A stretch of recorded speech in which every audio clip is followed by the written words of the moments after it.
আমরা চট্টগ্রাম বন্দর গত 15 বছরে আমরা আন্তর্জাতিক পর্যায়ে এবং উন্নয়নের ক্ষেত্রে একটা আন্তর্জাতিক বন্দরের যা যা সক্ষমতা দরকার চট্টগ্রাম বন্দর সেই সক্ষমতা ইতিমধ্যে অর্জন করেছে।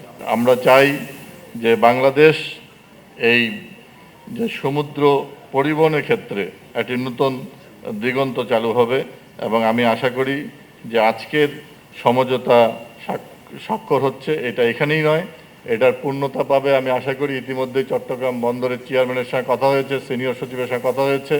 আমরা খুব অল্প সময়ের মধ্যেই এই বিষয়গুলো ফাইনালাইজ করে আমরা এই বে টার্মিনালের মাল্টিপারপাস এই টার্মিনাল আমরা কার্যক্রম শুরু করতে চাই। নগদে 500 টাকা বা তার বেশি পেমেন্টে পেতে পারেন ঢাকায় জমিসহ 20 কোটি টাকার পুরস্কার। এবং পাশাপাশি আমাদের মংলা বন্দর, সেই বন্দরের আপগ্রেডেশন প্রোগ্রাম চলছে এবং সেই বন্দর অল্প কিছুদিনের মধ্যে চট্টগ্রাম বন্দরের সক্ষমতা অর্জন করবে।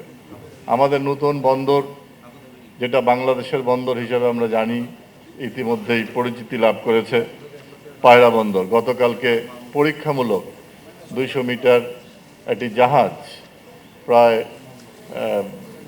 50,000-এর উপরে পণ্য নিয়ে আমাদের নির্মাণাধীন জেটিতে বার্থিং করেছে।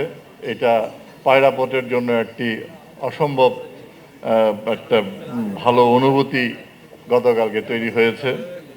আমি আশা করি আগামী বছর থেকে এই পায়রা পোর্ট অন্যান্য বন্দরের মধ্যে নিয়মিত অপারেশন কার্যক্রম চালিয়ে যাবে। আপনারা জানেন যে বাংলাদেশের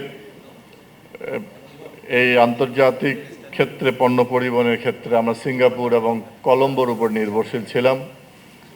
সেখান থেকে মাননীয় প্রধানমন্ত্রী দেশরত্ন শেখ হাসিনার দূরদর্শী নেতৃত্বের মধ্য দিয়ে আমরা মাতারবাড়িতে গভীর সমুদ্র বন্দর আমরা পেতে যাচ্ছি এবং সেই কার্যক্রম চলমান আছে।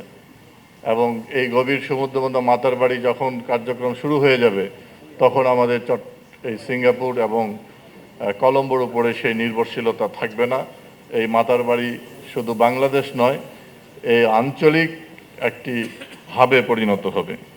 তো তারই ধারাবাহিকতায় আপনারা জানেন চট্টগ্রাম বন্দর ইতিমধ্যেই প্রথম আমাদের দেশের বাইরে বিদেশি একটি পোর্ট অথরিটির সঙ্গে আমরা চুক্তি স্বাক্ষরিত হয়েছে মাননীয় প্রধানমন্ত্রী দেশরত্ন শেখ হাসিনার উপস্থিতিতে।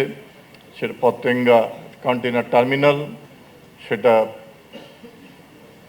রেড সি গেটওয়ে সৌদি আরব, তাদের সঙ্গে আমাদের চুক্তি স্বাক্ষর হয়েছে। সেটাও অল্প কিছুদিনের মধ্যেই সেটা কার্যক্রম শুরু হবে।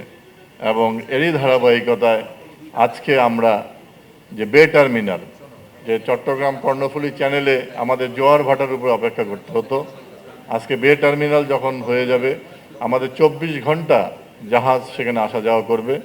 এবং এই বে টার্মিনালের যে আজকের যে অনুষ্ঠান এডি পোর্টের সঙ্গে চট্টগ্রাম পোর্ট যেই সমঝোতা স্বাক্ষর হলো, আমি মনে করি এই বে টার্মিনালের এই মাল্টিপারপাস টার্মিনাল হয়ে যাবে। বে টার্মিনাল প্রতিষ্ঠিত হলে আর জোয়ার ভাটার জন্য অপেক্ষা করতে হবে না, 24 ঘন্টা আমাদের জাহাজ আসা যাওয়া করবে। এর মধ্য দিয়ে চট্টগ্রাম বন্দর অন্য ধরনের একটি উচ্চতায় চলে যাবে।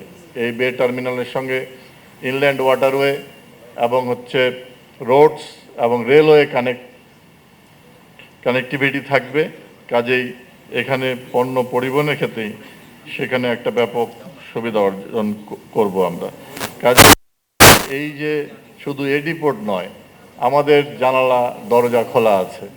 পৃথিবীর যে কোনো যারা বিনিয়োগ করতে চায় আমাদের চট্টগ্রাম বন্দর, মংলা বন্দর, মাতারবাড়ি গভীর সমুদ্র বন্দর অথবা পায়রা বন্দর, যে কোনো বন্দরে বিনিয়োগের জন্য আমরা সমগ্র পৃথিবী যারা বিনিয়োগ করতে চায় তাদের জন্য মাননীয় প্রধানমন্ত্রী বলেছেন আমরা সেই ধরনের সব ধরনের সুযোগ সুবিধা আমরা দিব।